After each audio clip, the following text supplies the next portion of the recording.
So, good afternoon, everyone. It is National Indigenous Peoples Day today, and I'm certainly very thankful to be sharing this space with you today. So, we recognize that our work at AMANS and the work of our members takes place in Mi'kma'ki, the ancestral territory of the Mi'kmaq people.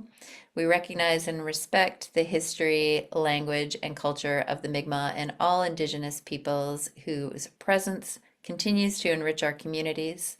As treaty people, we are inspired and committed to improving the lives of everyone who resides here through this work that we do together. I'm Julie Glazer, the manager for the Accessibility, Equity, and Anti-Racism program for the Association of Municipal Administrators of Nova Scotia. This program is funded by the Province of Nova Scotia's Accessibility Directorate to help meet the province's accessibility goals by 2030 with support to municipalities through education, training, tools, and resources. This session is being recorded as a resource for municipalities to refer back to and share with your teams. I will monitor our chat throughout the conversations for our presenter, so please add your questions or comments there if you wish, or you can raise the hand feature in Zoom and I will get your questions to Christina. So, joining us for today's Accessibility Luncheon, Design Intervention, Creating Accessible Workspaces is Christina Sheridan, occupational therapist.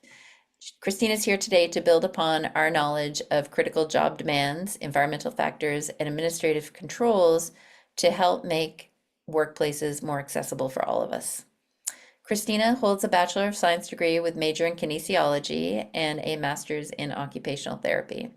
Christina is a registered member in good standing with the Canadian Association of Occupational Therapists, as well as the College of Occupational Therapists in BC and Nova Scotia, and is trained in CBI Health Group Functional Capacity Evaluations, certified as a Matheson Cognitive Functional Capacity Evaluator, and her focus at her clinic at the Atlantic Occupational Therapy is on cognitive assessment and treatment, ergonomic assessment, mental health, accessibility, return to work planning, equipment prescription, and pediatric care. Please welcome Christina Sheridan. Hi, everybody. Thanks for joining. Just going to share my screen. And I'm going to apologize. We can't seem to figure out how to make the thumbnails go away. So I'm just going to go with this for now, and I apologize in advance. So today is about creating accessible workplaces. And I'm just going to briefly do a little overview of the agenda.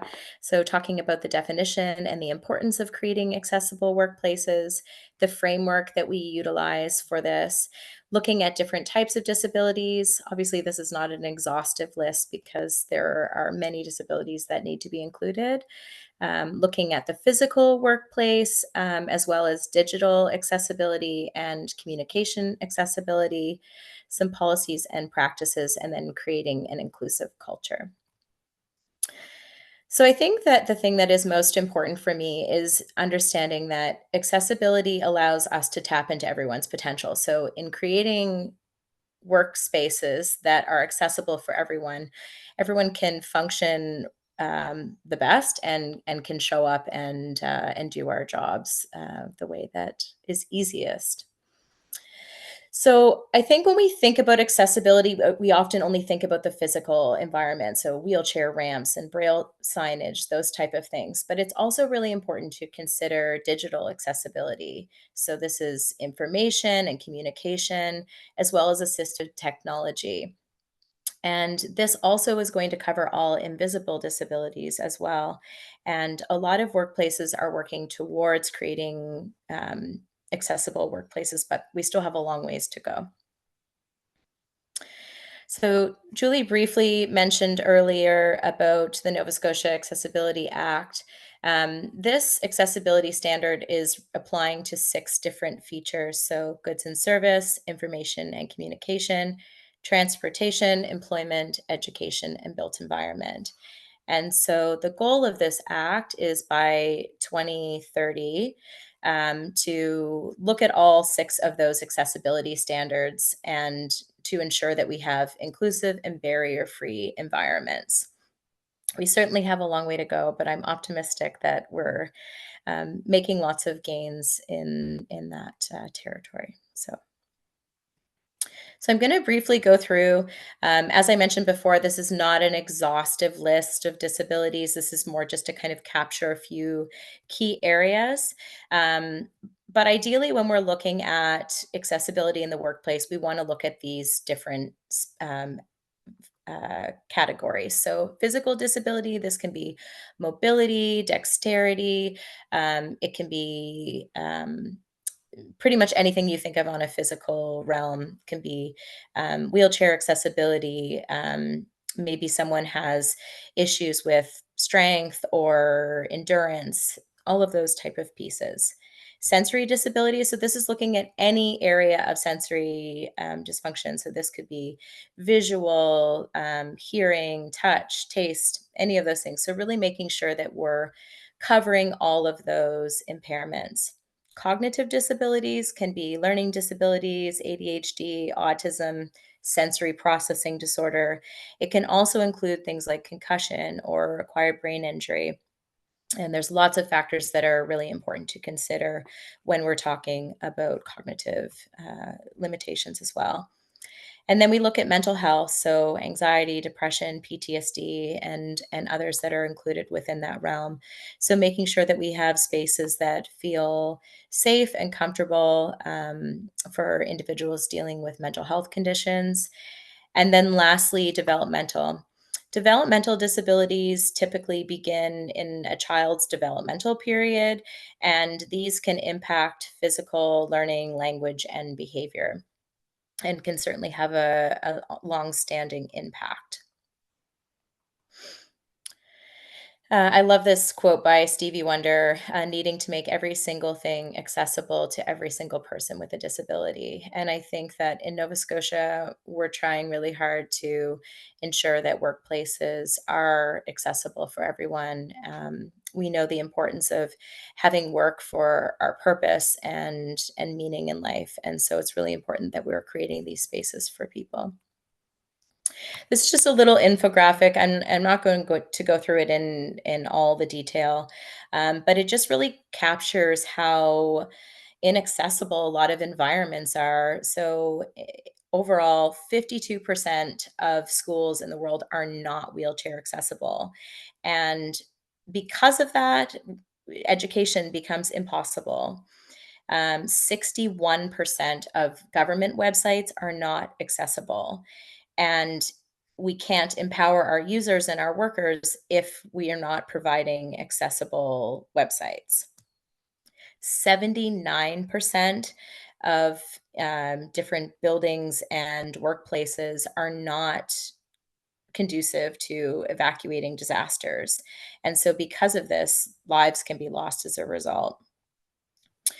This is a little graphic about accessibility around the world.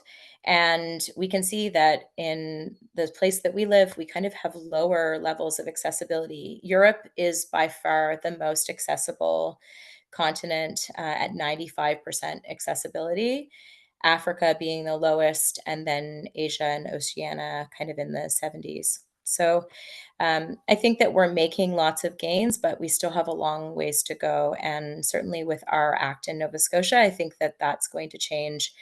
And I think that from having worked and seen many provinces in Nova Scotia, in Canada, I think that Nova Scotia, I think, has the furthest way to go. But I'm happy to see that there's at least a plan in action for that to happen. So, we're going to first start talking about the physical workplace and how to make that accessible. And so, these are things that you're probably already familiar with. So, the importance of having ramps and elevators. So, installing these ramps with guidelines where there's gentle slopes along stairs. Ensuring that elevators are able to accommodate wheelchairs. Some of the earlier elevators are quite small and actually are quite challenging. There's also a lot of people that utilize scooters, so making sure that scooters are going to fit within these elevators is also really important. Automatic doors are a necessity and one that unfortunately are not in a lot of workplaces. But without automatic doors, it's almost impossible for a lot of people that are in wheelchairs to be able to get in and out, at least one of those directions, because the weight of the doors can often tend to be too heavy. The interior layout and navigation, certainly the guidelines for design in Nova Scotia have changed over the years. And now we have limitations around 32 inches for doorways and 36 inches for hallways. So, having a bigger space that allows for individuals to move throughout the space in a safer and easier fashion, making sure pathways and hallways are clear and obstacle free.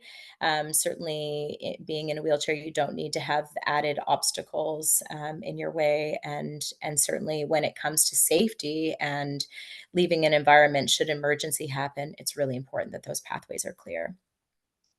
Arranging furniture so that there's appropriate space for movement, and making sure that when we're thinking about wheelchairs, that they have adequate space to do a complete turn in any space that they go into. Using accessible signage throughout, so large, high contrast signs that have braille and tactile features as well. This will really help with easy navigation. And then adequate lighting. I think that we can probably attest to the fact that a lot of places sometimes have obnoxious fluorescent lighting. Sometimes this can cause headaches and migraine and cluster headaches as well. So trying to look at the lighting in a space is really important as well. Um, Not all places have adequate natural lighting. So just making sure that if it is lighting that is causing, increased headaches, sometimes there's filters that we can put over top of fluorescent lighting that will help to dampen that light. Blue light filters are also really important for our computer screens, and we'll get into that type of feedback in a little bit. But we can put a flux filter on our computer screens, which help to minimize that blue light and will also help with headaches as well. Adjustable desks and workstations. We talked about this in our last presentation around workplace design, but making sure that desks that can be adjusted to height, and this is especially important when we're thinking about wheelchairs, making sure that they're adjustable to the height of a wheelchair, and that for to have the ability to sit and stand throughout the day. We know that sitting for prolonged periods is really hard on our bodies, so being able to adjust as needed.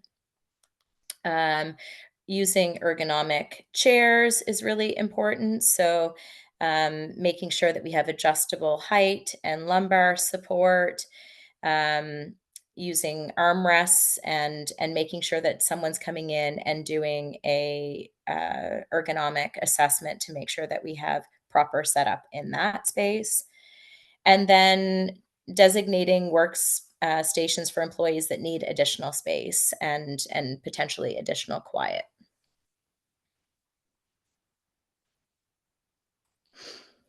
Restrooms and facilities, so making sure that we have grab bars, lower sinks, and mirrors so that everyone has accessible hand washing, and that the toilet stalls are large enough and spacious enough so that wheelchairs can maneuver throughout the bathroom. Having break rooms that have accessible seating and counter heights, and then parking spaces that are close to the building that have clear signage and spaces for individuals that need that additional part. And then emergency procedures, really making sure that we have emergency exits that are accessible, that they don't have obstructions in the way, installing ramps, that are clear of obstruction, and having a really detailed evacuation plan. So making sure that that's communicated with all employees, and that we have safe areas of refuge and assistance protocols as needed. So making sure that if there is someone that may need additional support getting out of a building or leaving, making sure that they have a buddy system, someone that can help them in the case of needing to evacuate quickly. So when it comes to communication accessibility, we're going to go through each of these in a little bit more detail. But it's really important that documentation for those that need it can be provided in a variety of different forms. So this can be provided in Braille, large print, or audio format. Installing hearing loops is really important. So if you have a team meeting room where you get together to do maybe it's monthly meetings, having assistive listening devices is really important. I see this a lot in schools where if there's a child that has hearing limitations, the system will hook up to the hearing aids and it makes it a lot more accessible. So there's lots of different options for this. Also, just having a system that plays louder or the presenter wearing a mic will help as well. But making sure for those that are hearing impaired that they have adequate ways of hearing throughout presentations and meetings. Employee involvement is really important. So, making sure that there's a channel for employees to suggest improvements. I really like to do this in an anonymous fashion. And I think a lot of times people feel more comfortable sharing if they're not feeling like it's, you know, I think if you can share without having your name attached to it, I think that there's a little bit less vulnerability that's required there. And oftentimes some of these things are forgot about. So having a specific area, maybe it's a Dropbox or a anonymous Google Doc or Survey Monkey or something where people can provide ongoing information and feedback is really important. Making sure that we're training employees, so educating our staff on disability awareness and the importance of maintaining accessible workplaces. And then regularly auditing. And we're going to go through kind of a little bit about what that looks like to audit the workplace and how to identify potential barriers in that space. So there was a study that was done in 2022 that looked at disability in Canada, and 27% of Canadians ages 15 and over, which is equivalent to about 8 million people, had one or more disability that limited their daily activities. And I think this number is probably even greater now, and obviously doesn't even incorporate individuals under the age of 15. So this is over a quarter of Canadians are dealing with some form of disability, and certainly there's lots of limitations that can happen as a result of this. So this kind of breaks down those disabilities that can affect web browsing. So visual is a huge piece. This impacts 3.2 million in North America. Hearing 3.9%, cognitive 7.9 million people, and ambulatory 9.8 million. And this is in Canada and the US. So a huge amount of people are impacted when it comes to digital accessibility. And as we saw from a previous slide, there's certainly major barriers that come into place when we look at digital accessibility. So I think it's really important that when we're using any sort of workplace tools that we're looking at, what is the most essential thing and where is it going to pay off? And I think that in order to do this, we really have to categorize and prioritize the scope of what is needed for digital accessibility. And this is going to depend so much on the type of work that we're doing. And not all of our existing technology is going to be accessible, and it can't all be remediated at once. And so it sometimes seems like a really daunting task. And what I tend to do is write out all of the things that need to be changed and then go in and prioritize and look at, what has the most impact initially, and then we can kind of go from there. Um, but starting somewhere is really important, and I think that lots of workplaces, especially it seems like yours is trying to take those steps. So that's really exciting to know.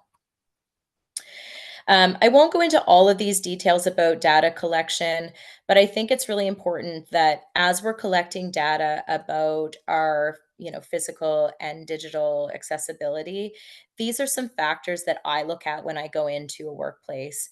And typically what we would do is we would create some sort of Excel sheet so that we have a space that we can go into to make sure, when things need to be updated, who is the vendor for that type of information, where do we access this information. And if we have all this data in one specific area, it makes it so much more accessible for all of the employees within the workspace to know where to go and what that roadmap is and where to access information. A lot of the time, workplaces have these things put into place, but employees just don't know where to find them. So having it all in one space is really important. Um, we talked a little bit before about how accessibility increases findability. Um, it's really important when we're looking online. We notice that if we're searching things, sometimes it's not coming up because images aren't typically searched in Google Image and across the web. And so there's lots of key pieces that are actually missed. And some search engines can't detect code generated contact, and that makes it even more challenging.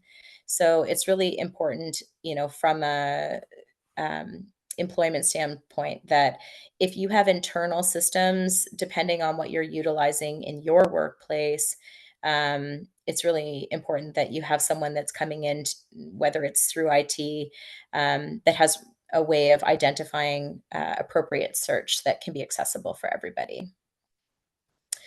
Um, so these are some examples of assistive technology that can help. Screen readers are really great. They help people hear content that have vision impairment. There's lots of options for these, and they're very, very helpful. Web application allows us to use a website without a mouse. And that's if, we have limited mobility with our hands. Um, Anything that we're utilizing that has a video, being able to have closed captions or transcripts available, especially for new learning. So if we're trying to teach our employees new techniques or new skills or new programs, making sure that we have multiple formats of how to learn that information. Um, Certainly, we know, even just from a learning perspective, that not everyone is a visual learner or a physical learner. Sometimes we need hands-on. So having multiple formats in receiving information is really important. And then having PDFs that can be downloaded is really important, so that we can expand the sizing or the contrast or the color. All of those things are very helpful as well. Um, Visual impairment, these are a couple more options, and you'll have a copy of these so you can kind of go through them a little bit further. Job access with speech is a screen reader that probably most of my clients will use, and it's a speech and braille output for computer users. We have non-visual desktop, which is a free resource for Windows. I think most are using Windows, so this is a really good one to use. VoiceOver is a built-over screen reader. Magnification, this allows us to do zoom over text for low vision users, same as the Windows magnifier. I prefer the magnification software Zoom Text, and most do as well, but that's certainly an option. And then there's Braille options and Seeing AI. And AI is kind of slowly starting to trickle into our workplaces, but this helps with recognizing text and objects. For hearing impairment, there's a number of options available. Captioning and subtitles is kind of the easiest to start with. Most platforms like Zoom and Teams often or offer this option. And the nice thing about that, and even as a ghostwriter that you can have in your Zoom meetings, it will actually create a script after you do a presentation so that you can print out the script and read it. And that's helpful for a lot of people that have hearing impairment. Um, Auto caption is helpful if you're using Google Meet. Certainly, a larger scope, hearing aids and cochlear implants and Bluetooth enable hearing aids. Um, some of these people may have already have cochlear implants, but these can be paired with apps or with a system within a space so that individuals can hear a little bit better. FM systems are frequently utilized in the school system. They're also used in bigger presentations, and can be really helpful as well. And then for those that have really restricted visual, there's vibrating alarm clocks and visual alert systems that are helpful as well. Mobility impairments, there's lots of options for adaptive keyboards and ergonomic mice and keyboards. So these will just kind of ease comfort, and if there are physical impairments, they can help with that. There's tracking mouse or mice that can help with the move the cursor by rolling a ball, just for people that have less manual dexterity. And then using speech recognition software. The most popular is Dragon Naturally Speaking, and this allows users to use their computer to dictate text. Microsoft Word has a great speech to text software as well. Certainly, Dragon Speaking, I would say, is the best, but it's quite expensive. So it's certainly not feasible for everyone, but can be very beneficial when it is available. There's lots of different devices that you can utilize for home offices like Google Home, and these can control things around the space as well. Some offices are actually using Google Home to change some of the environmental pieces as well. Um, any speech recognition software. I talked a little bit about how Google and Microsoft Words uses it, but Windows has a great speech recognition software that's really good as well. Briefly talked about wheelchair accessible workstations and height adjustable desks, making sure that desks can be raised and lowered to accommodate wheelchairs and to accommodate other accommodations as well. And then accessible office layouts. So making sure that there's wide aisles and easily reachable equipment as needed. These are some reading and writing aids that are really helpful. Grammarly is probably the most common. It helps with grammar and spelling check, certainly with individuals that have reading and writing limitations. Obviously, Microsoft Word has its own form of that, but depending on what type of software you're working in, Grammarly works very well. Ginger's software will allow you to proofread and does a really great grammar check and has a text to speech feature that's really good as well. And then using a memory aids reminder. So throughout the day, and we talked about this in the last presentation, but having an aid to remind you to take those micro breaks and to stretch throughout the day or to take our lunch break.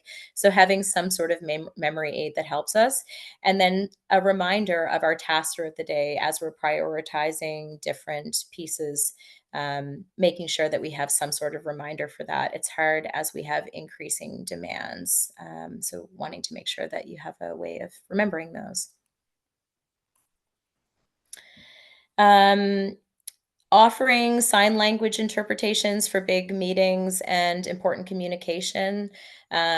Sometimes it's important to also offer different um, language interpreters, not just sign language. Um, if you have someone coming in that speaks if English is their second language, sometimes it's helpful to have language interpreters for that as well to make sure that they're able to completely express everything that's needed as well. And then closed captioning, making sure that you're offering that for videos and virtual meetings as needed. As far as policies and practices go, and this kind of comes into workplace protocols, but making sure that there's the option for work arrangements, promoting remote work as needed and flexible work hours, ensuring that we have inclusive hiring practices so that we're not discriminating, that we have an accessible application process. I think this is a thing that a lot of workplaces are not thinking about, and sometimes the application process is not accessible for a lot of people applying. So really making sure that we're coming back and reviewing that and making sure that it is accessible for everyone. And then ensuring that we're providing ongoing training, sensitivity training around disability, accessibility awareness programs, and that we're reviewing and constantly changing accessibility within the workplace. Um, Lots of options around, support and advocacy for employees with disabilities. So making sure that employees know where to go and who to reach out to if they're struggling or if they need added support. Making sure that there's a place of access that they can provide feedback, and that there's, whether it's regular surveys or open channels, so that they have a place where they can provide that information. This is a little overview of what I do when I go in to look at an environment. And so, doing an audit of current accessibility. So, this is a comprehensive assessment that's done that will look at the current state of the accessibility within your workplace. And it should look at, if it's being done correctly, it's looking at every different aspect of the workplace. So, like we talked about before, the physical and the digital and the cognitive and all of those pieces. And once we've done that, then we're going to develop a plan. So, this plan should address what the issues are, what the timelines are, and who is responsible for making these changes. Knowing that, we certainly can't fix everything all at once, but making sure that it's being prioritized and that we have some sort of plan moving forward, especially as we approach the 2030 goal of accessible workplaces. And then we want to engage the experts. So, making sure that you're consulting with accessibility experts and organizations, making sure that you're drawing on best practices and compliance and looking at the designs of the workplace. And if we're creating new work environments, making sure that we're putting those things into place before we've even started building that space. I've gone into a lot of new workplaces that they've created a new um, workplace and they haven't even looked at it. And so then you've created a space and now you're going to have to go in and reallocate a budget. And that can be even more costly. So ideally looking at these type of things sooner than later. And then we want to allocate a budget, certainly knowing that there are limitations to these budgets, but there's also a lot of government funding that can be accessed for creating these accessible workplaces. So making sure that companies and workplaces are tapping into that funding that is available, and then monitoring the process. So, regularly reviewing these implementation processes and making adjustments as needed, and then making sure that we're continuously improving. So, seeking feedback from our employees and making the updates as we can. Oops. All right. So, just in a brief summary, accessibility is a continuous process that we have to commit to and provide action to. And it's essential to evaluate our workplace and implement necessary changes that are going to foster an inclusive environment. So this is my contact information. I know that today I kind of had to provide a really broad spectrum of how we create these accessible workplaces. But should you have any further questions or want help in identifying what your workplace might need, or identifying that prioritization, I'm happy to help out in any way that I can. That's my email and my website information as well. And I think that Julie will likely share this information with you all. But yes, feel free to reach out should you have any other questions or comments. Thank you so much. Sorry, I'm echoing there. Okay. Christina. Thank you so much, Christina. Um, uh, as you were presenting, so you were hitting all the key points, and you're hitting all the key points for the municipalities who are working on their accessibility plan updates. Um, and one of the we're a small but mighty group here today, and this is the beauty of recording these sessions and providing the presentations because they can be reused. But I've been having a conversation in the chat with Tammy, who's here, and we both agree that the overview that you've just provided is really super important. And Tammy mentioned that this would be great to have you do this in person Mhm. for some council and staff members because you lay it out really succinctly, very clearly, identify the whys, and as an occupational therapist, you know intimately Mhm. how to make this happen, and you've provided a lot of information, but you've broken it down into the steps. Mhm. Um, Tammy, I don't know if you want to jump in here. No, I just say great job. Kudos. Thanks for that. Because it was really good to see it all.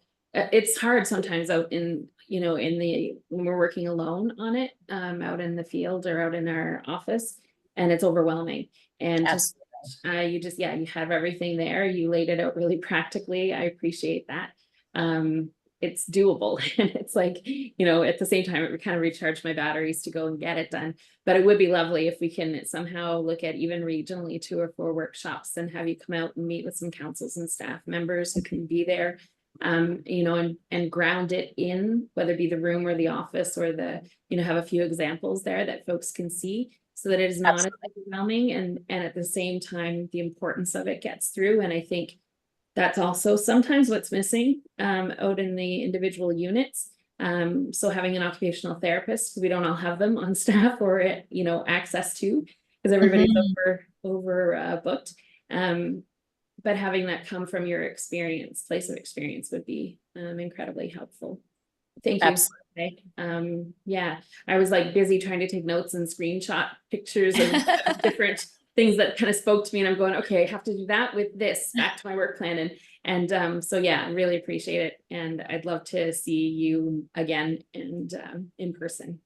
So thanks. Absolutely. And I think we have 2 more sessions with you, I believe. Is that right? Yeah, Yeah, 2 more. we have 2 more coming up. So again, Tammy, these are great opportunities. I know with some of the previous sessions, folks have put the lunch and learns up in their council chambers and have invited everybody in to attend on their lunch. I think that's a great way to get the word around. But I'm going to chat with Christina afterwards about joining our training program, and and if maybe you had said here regionally like 2 to 4, like exactly if we could maybe arrange. Sorry? If we could maybe arrange like 4 sessions with Christina in your regions within those municipalities, like you said, with the hands-on experience in the setting for sure. Because you addressed the built environment, you addressed workplace, you addressed access, and then provided us with a lot of information on what some of the tools and resources are. And also for within our benefit systems, benefit programs, there is OT available to have an OT come into your workplace, whether it's your home office or your work environment, and do an assessment for you. So, and I imagine OTs also do that kind of functional overview of a whole office as well. Is that correct? Absolutely. So you can do the individual plus Mhm. the overall office space, which is amazing. Mhm. Yeah, Sorry, I great. apologize. I just had a staff person pop in the back without realizing that the mic was on. That's okay. That's To all tell right. Okay. them if someone was at the front desk. We did that this time, opened up the council chambers and invited everyone to come. Oh, Unfortunately, great. it's a really busy day, but yeah, yeah. Yeah, it's a busy day. There's like grade 8 graduations happening, there's Yeah. prom happening, there's, yeah, hot summer days and vacations. So, yeah, but it's great that this is recorded so that we can share this and your slideshow because it's very detailed. But yeah, Tammy, I think that's a great idea. We'll get Christina onto our slate of experts to do some training. That would be amazing. Again, there was a lot in there. But I was thinking about the like some of the tools as well. And you talked about screen readers. So that's also, there's two things I want to say. The screen readers, one of the things that I'm working on is trying to create sort of a slate of experts, Okay. um, of people with disabilities who use screen readers, who then the municipalities can contract to come in and do reviews of their digital assets. Mm. And and then the other thing is we're working on a funding program. A big proposal just went into the feds to create documents in alternate formats. Hmm. And so we put that in partnership with Sea Change Collab, that funding application in for all of the municipalities in the entire province, with the ability for each municipality to translate 2 to 3 primary documents into alternate formats. So it could be your accessibility plan, it could be your anti-racism plan, it could be your official plan, whatever each municipality sees as an opportunity to further the literacy and engagement of their community and their own staff members in alternate formats. So yeah, so hopefully we'll find out in the fall if we get that funding. But Oh, it's a that's huge great. project. Yeah, and it's over 6 years, so that's amazing. Wow. Yeah, Oh, that's amazing. yeah. Oh, you're muted. Sorry, I just have to step out for 1 sec. So feel Yeah. free to ask any more questions. I'll be back in a quick sec. Yeah, I'm just thinking, I'm not sure who's left on the line, but it's Tammy speaking again. Mhm. The other thing that would be really interesting to sort of compile all of these lunch and learns and what we're taking from them, but specifically from yours today, it would be lovely if at one of the conferences, we have the AMANS and the NSFM conference Mhm. follows, if we could have like I'm thinking out loud here, but the labs at some of the universities, Yes. where they're set up with alternative and accessible tools to help folks with learning and whether it be Yeah. comms, have you, it'd be really fabulous if we could have a room set up, like a separate, um, I'm just dreaming here for a second. Yeah. Like it's with a lot of the tools that you mentioned today, and perhaps some Mhm. others, where counselors and or staff could come in, maybe at both, because one is more geared to staff and one to council, and actually see them, so they're not as intimidating in some ways. Yeah, Whereas, absolutely. so the access to the accessibility tools is, we're breaking down a barrier by doing that. Mhm.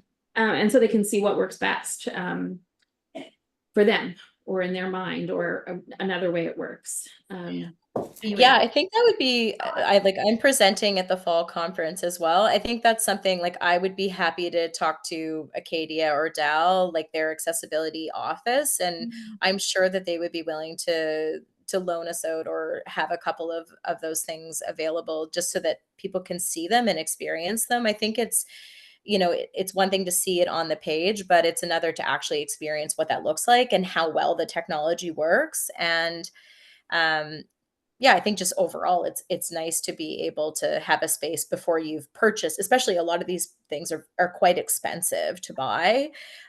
So it's nice, like anything, to actually trial them out and see what works and what doesn't, and have a space to do that. yeah, Yeah. I'm thinking of, like, at St. FX is the Trumbull Room, where they have Mhm. mentioned. Right. If Yeah. we had a room like that at one of the conferences where people could go in, yeah, the trade show, generally walking around looking at things, but a separate space for accessibility tools would be wonderful. Yeah, Yeah, so and then know that's where to get them, right? Because some folks don't exactly. even know where to start, and some of them are quite easy to find, and others you kind of want to go through somebody that knows what they're doing. Absolutely. Yeah. Anyway. I totally appreciate that comment, Tammy. So that is one of the things that I've been trying to do with exhibitors and sponsorships is get them into that room, into the exhibitors room. And if you actually wouldn't mind writing me an email, Sure. then I have that in then I have that in writing, and then I can forward that and I can share that because that is that's definitely worthwhile. That would be great. Yeah, that'd be great. Thanks. Thank you. Great. Perfect. Uh, anything else? No, fabulous. Thank you so much, Christina. I really appreciate your time and your expertise always. And we will continue this discussion about getting you into the communities as some of our accessibility leads have suggested. I think that's a brilliant idea and Mhm. just helps to reinforce everything and move things along. And what you're doing fits right into their accessibility plan renewals. So thank you so much. Of course. Thank you for having me. Yeah, Great. thanks you both. This was great. Great. Thanks, Have a Tammy. great Take weekend. care. Enjoy the sun. Yeah, you You too. too. Thank Take Bye. care. you. Bye. Bye.